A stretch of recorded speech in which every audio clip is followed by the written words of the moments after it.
Good morning and welcome to the annual laboratory sampler training. My name is Shannon and I am recording the training today so we can post it to our ODA Hemp website.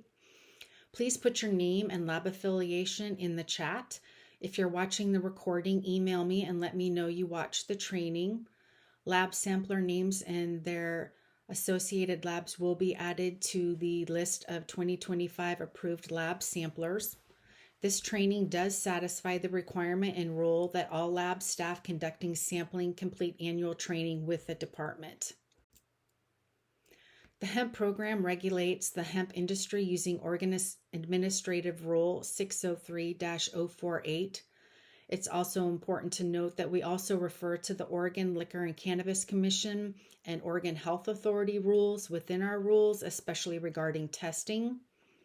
We license hemp growers, handlers, agricultural seed producers, and last year we added the new vendor's license. One of my roles in the department is to ensure compliance with these rules by making sure we have the required documents for pre-harvest testing. And at this time, I wanted to take a minute and thank all of the lab samplers and the labs for playing a huge part in making sure that our hemp growers and handlers are compliant with the rules. All sampling and testing must be performed by a lab licensed with the Oregon Liquor and Cannabis Commission and accredited by the Oregon Health Authority. Only samples that were taken and remained in the chain of custody of authorized labs qualify for testing. It's the grower's responsibility to complete and submit the sample request form to the lab for pre-harvest testing. They also need to ensure that both the test results and sampling documents are reported to the department. Once the samplers come out and take samples for pre-harvest testing, the growers have 30 days to sample that entire harvest lot. If the grower is not able to sample the entire harvest lot within that 30-day window, then they will need to stop harvesting, submit another sample request form to the lab, and then the lab will come out and resample that portion that didn't get harvested, and then that 30-day window will start again. This is the sample request form that the growers will be filling out. We did make some slight adjustments to the form this year. We were notified by several labs that they were having trouble uploading the pre-harvest test results to the USDA Farm Service Agency's website because our harvest lot name is different than the FSA harvest lot name. So we did add that to the form. We did email all of our growers last month and let them know that they would need their farm number, track number, and field number to fill out this form. So hopefully they do that and it will make it easier for the labs to get those test results uploaded. This is the hemp on-site sampling form. The lab samplers will use this and fill it out from the sample request form that the growers submitted. Please make sure that it's filled out completely. And in the depiction center, if you could please give us some landmarks, let us know north, south, east, and west, just in case we need to come back to these forms at a later time to see where you sampled. Sampling and testing must be conducted as described in Exhibit A and Exhibit B. I do have these exhibits on our website, so please make sure you review Exhibit A, which goes over the sampling protocol, and Exhibit B, which goes over the testing protocols. We are only going to touch on some of the highlights, so it's important that you look at those documents and read them in their entirety. You want to make sure you have all of your supplies ready before you arrive at the grow site. You want to make sure that you have forms, both the extra sample request forms and on-site sampling forms, paper bags, permanent pins, pruning shears, disposable gloves, boots or booties. It's always a good idea to have rain gear, storage boxes to keep all of your supplies organized, 10% bleach or another acceptable surface disinfectant. I know at the Department of Ag we use ethanol. You may be asked by the grower to use their own cleaning solution. That's okay too. Paper towels, a clipboard, and a clicker to keep track of how many samples that you've taken. When you're on site, again, you want to make sure you maintain chain of custody of the samples. You want to take a representative sample of the entire harvest lot. You want to avoid contamination by cleaning your boots between grow sites, using new gloves for every harvest lot, cleaning your shears between harvest lots. I know at the Department of Ag, we clean our shears in between each clipping so that we're not spreading disease throughout the production area. If you are going to be going to another grow site to take samples after you're done with the one you're at, it's a good idea to bring clean clothes so that you're not bringing pollens or mold spores to that next grower. You want to make sure that you're only sampling flowers and you are not sampling from hemp that's already been harvested. You can only sample from hemp that is actively growing. Samples are a measure of the entire harvest lot, and the composite sample should be collected in one bag. Each one of your clippings is going to be approximately 5 to 8 inches long, and you're going to take that from the terminal bud or the central cola. You're only going to sample one sample per plant, and you want to avoid sampling any dead, diseased, or mechanically injured plants. This hypergeometric table is from Exhibit A, and it lets you know how many samples you will be taking in that production area to get a representative sample.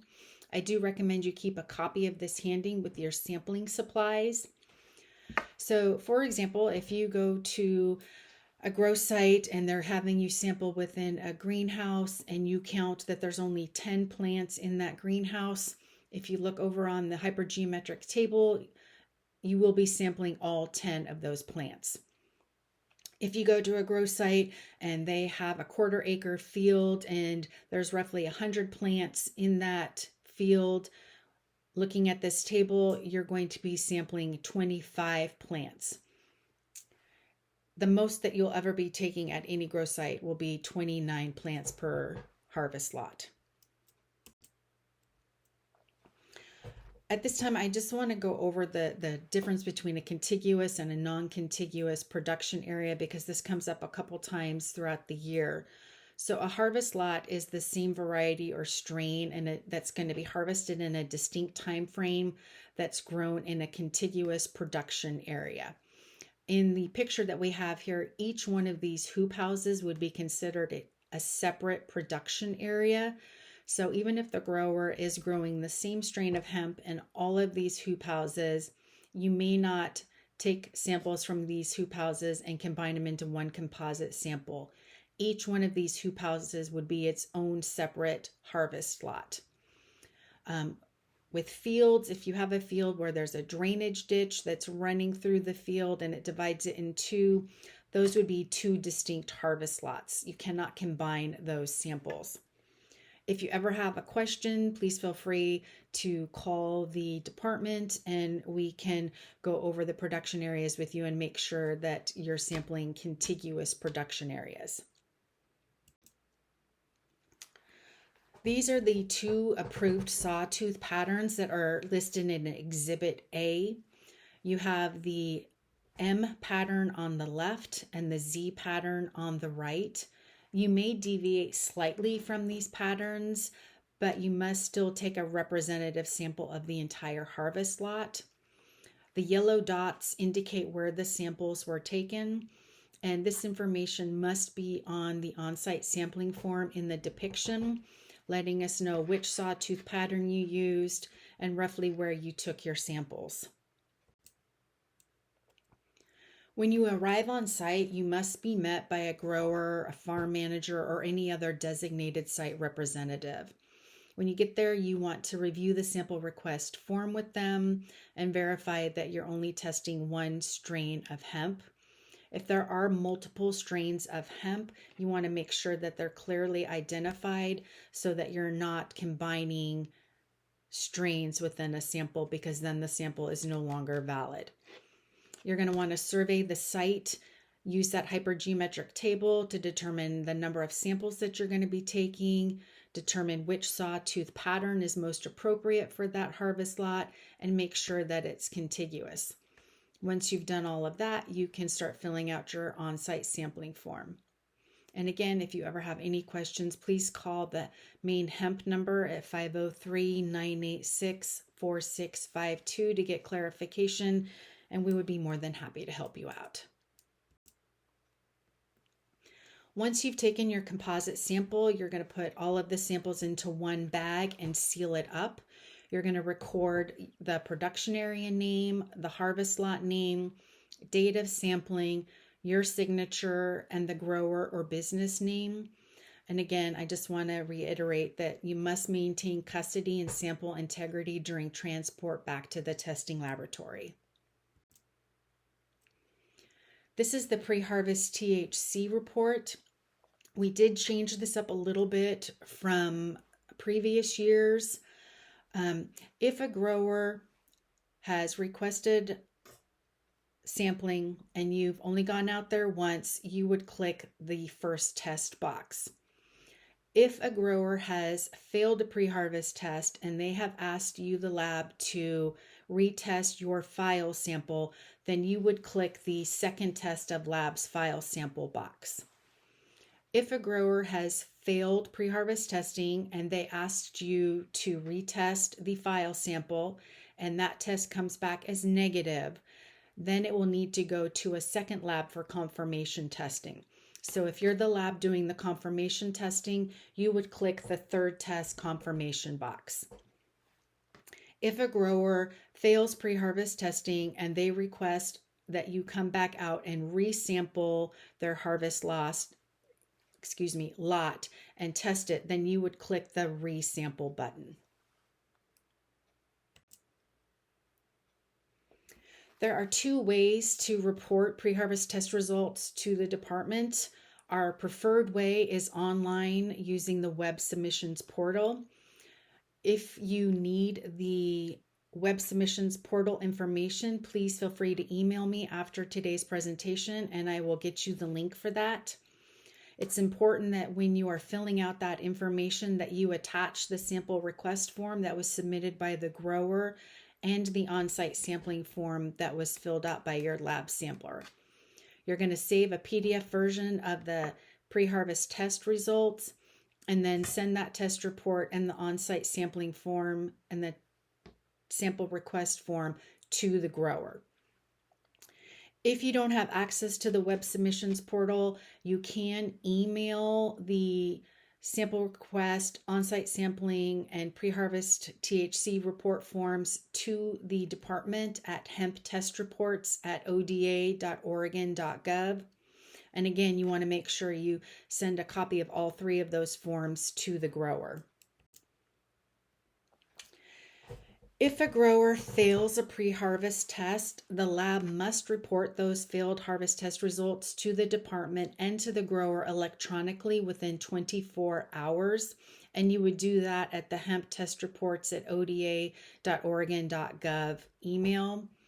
It's very important that you let us know within 24 hours because the growers only have a 14-day time frame to request if they want retesting of the lab's file sample or if they want resampling and testing of that harvest lot. Beginning January 1 of 2022, labs are required to report all pre-harvest test results to the USDA Farm Service Agency. Those test results must contain the grower's license number, the grower's name, business address of the grower, harvest lot name, name of the laboratory conducting the testing, the date of the test, and the test results. You can report those results using the USDA Hemp platform, and I have put the web address there for you. That concludes the lab sampler training for this year. Do we have any questions?